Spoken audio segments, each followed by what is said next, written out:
When people hear that I write about climate and work in climate restoration, they often, very often have the same reaction, and that is, they lean in, eyes wide, and say, so how doomed are we? And I have an answer. I think it's a good answer, but I'm not going to tell you that until the end of this, and because I would like to know what you think on a scale of 1 to 5. 1 being, we've got this. 5 being, we're heading towards Mad Max country. Please, everybody, raise your hand and show me where you think we are. Mad Max, whoa, ho, a lot of, don't be shy, go ahead. You don't have to say what everybody else says. Okay, we have a range, take a look around. Keep your hands up, please, take a look around. Now, and our ambition for the day is to get those, oops, can you hear me if I'm like this? Okay, and like this? Okay.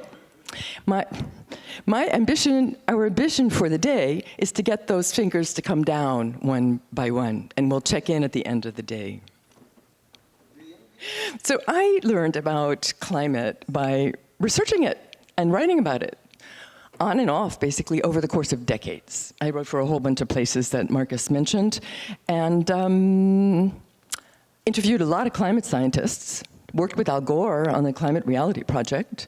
So I thought I knew by the time 2019 rolled around, I thought I knew a bit about climate. And I certainly was familiar with the solution. The solution was obvious. It was what everybody said it was. And that is to, thank you, to get rid of fossil fuels, to reduce emissions. And that would mitigate the mess and avoid the worst outcomes, which were unspecified, but the very worst possible outcomes of climate change.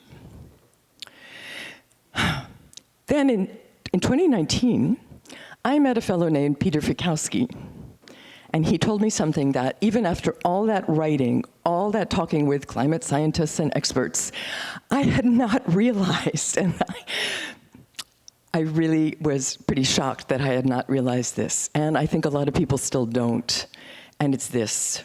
You saw it in the film, but it bears repeating. Even if we stopped burning fossil fuels tomorrow, even if every country hit net zero overnight, there's already so much CO2 in the air, built up over the last 200 years, that global warming isn't going to end, possibly for centuries. Despite my ignorance, Peter hired me to be his co-writer for what became the climate restoration book, and it's on sale out there. You can see it, and we're working on the 2nd edition, but don't wait. Here's a couple of other things that I wish everybody knew about climate, but may come as a surprise. Oh, yes, it's up there. Good. We see, let's see, oh, wow, this works.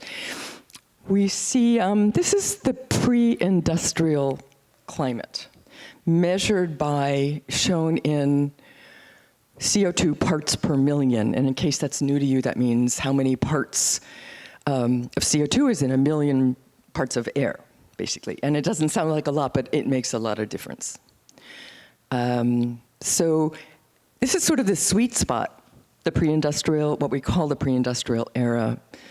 We evolved in these conditions as well, but we think of the sweet spot as the last 10, 12,000 years in which we basically developed the complex societies, civilizations, if you want, that we have now. It allowed us to it allowed us steady growing seasons, predictable seasons, and all the things that made us able to thrive. Whoops. Okay. You'll note, of course, on the right, and you know what that red line is. Yeah, so that's where we are today. Humans have never survived, never seen, before 100 years ago or so, humans never saw conditions above 300 parts per million, and now we're way up there. And Even if we meet net zero, unless we do do climate restoration, we'll be even farther. Today, we're about 50% higher. We're more than 50% higher than in pre-industrial days, and almost 50% higher than we've ever survived long term. That's why that line is red.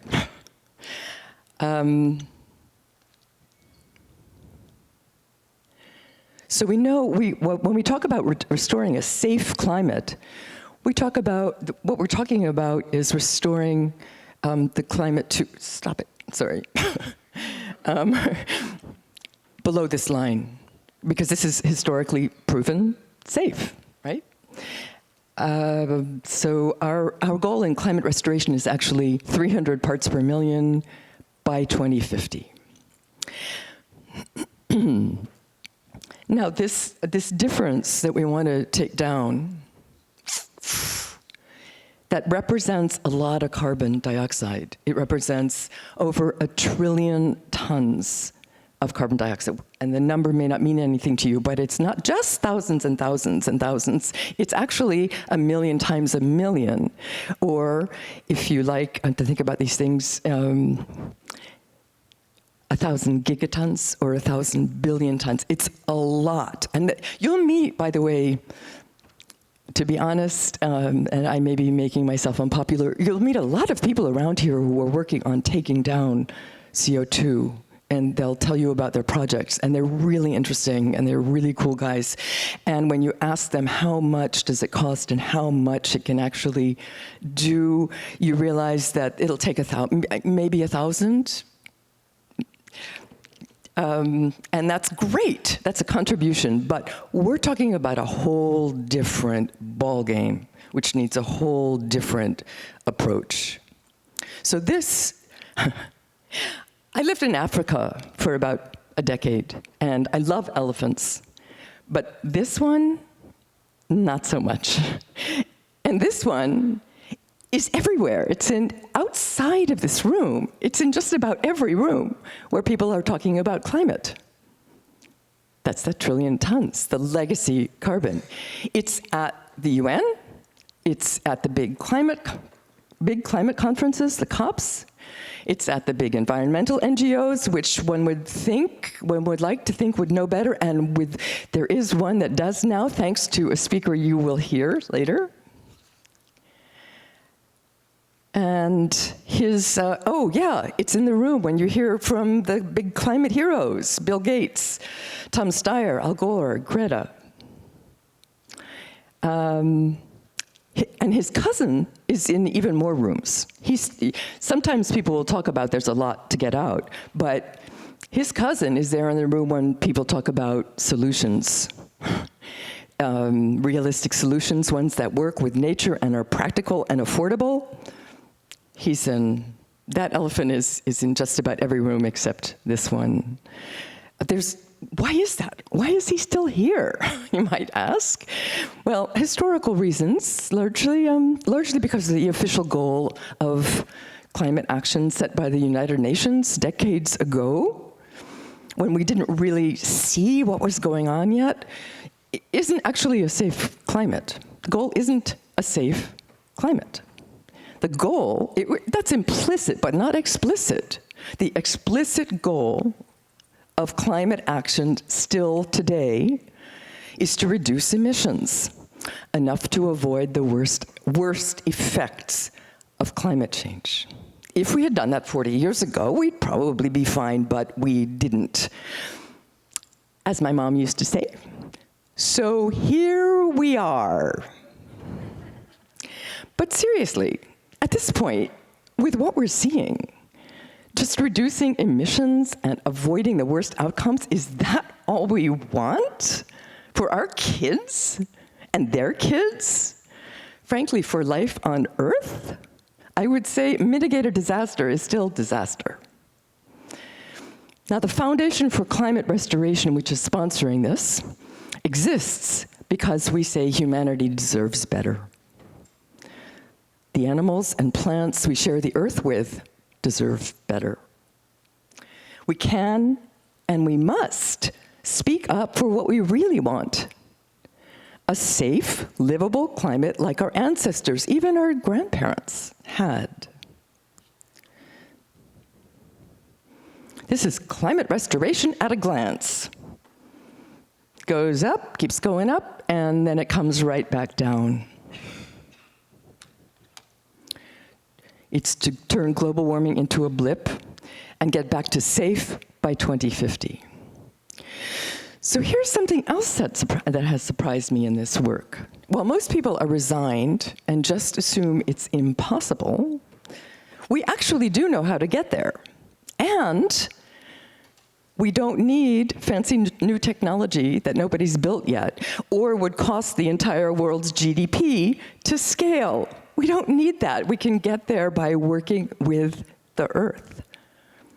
Mother Nature has been in the carbon removal business for a very long time. She's worked it out.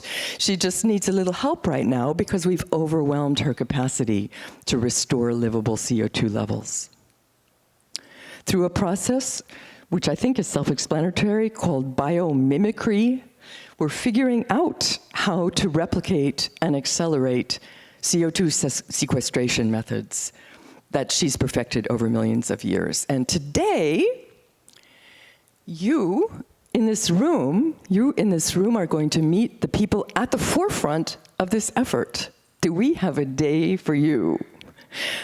Peter Fikowski, the founder of the movement, and the reason why we're all here, will present his cutting edge is too violent, leading edge research on biomimicry of the ocean processes of removing CO2. You'll meet brilliant entrepreneurs, Dr. Jen and Captain Hugo, who are figuring out how to do what whales have always done in the way of fertilizing the ocean and causing massive, huge, healthy vegetation blooms that also bring down CO2. The spoiler alert is they are synthesizing whale poop.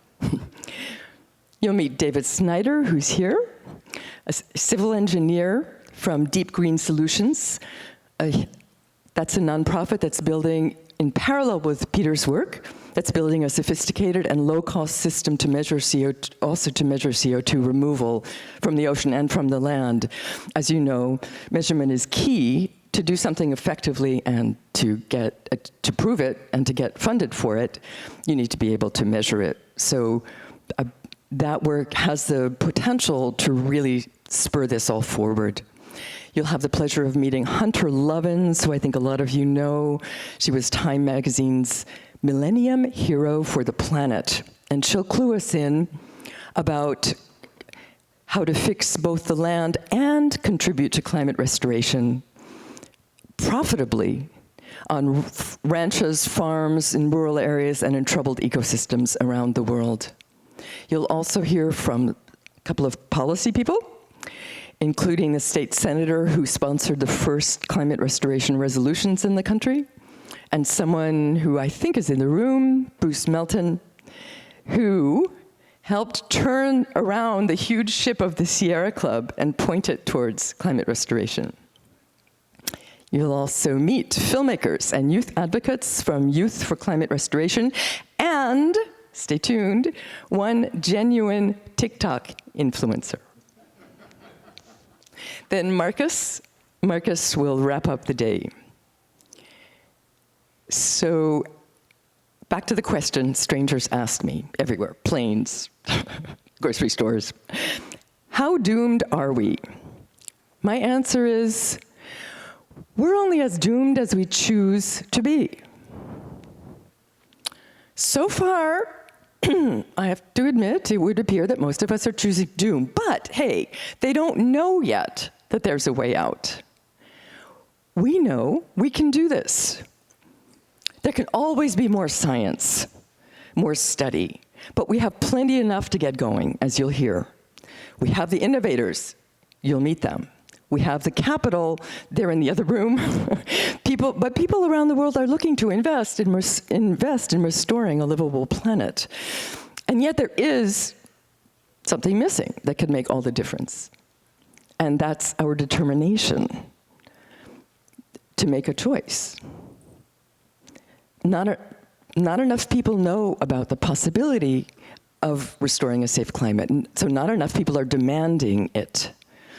At the Foundation, we are aiming to collect 1 million voices calling for climate restoration, to influence everybody that needs to be influenced to get it done, to get it on the global agenda, which shockingly has not headed there yet. And 1 million voices, we are pretty sure, will make that happen.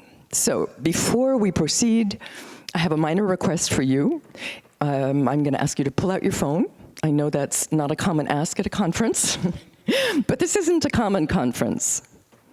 Point it at this QR code